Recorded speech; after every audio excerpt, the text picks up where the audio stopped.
தெனாலியில கூட என்ன இன்ட்ரடியூஸ் பண்ணி விட்டாங்க. ஆடியோ லான்ச் அந்த டைம்ல சரி ஏதோ ஒரு பிரேயர் சாங் பாடுங்க அப்படின்னாங்க. ப்ரிப்பேர் பண்றதுக்கு டைம் இருக்குல்ல. நான் ஜஸ்ட் வந்தேன் அவ்வளவுதான் அந்த ஃபங்க்ஷன் அட்டென்ட் பண்றதுக்கு.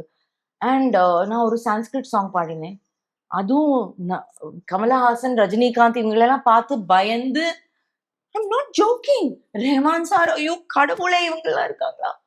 பயந்து பயந்து பயந்து முன்னாடி உட்கார்ந்துருக்கிறவங்க எல்லாம் விவிஐபி பெரிய ஆளுங்க எல்லாரும். ஐயோ கடவுளே, டென்ஷன் ஆகி நர்வஸ் ஆகி சொதப்பி நாசம் பண்ணி அப்படியே you know I was so nervous.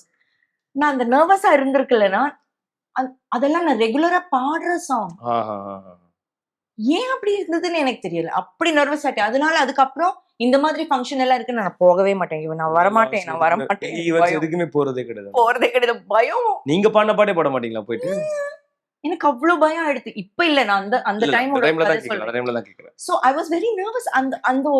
அந்த ஒரு ஸ்மார்ட்னஸ், அந்த ஒரு இது இருக்குல்ல, யூ நோ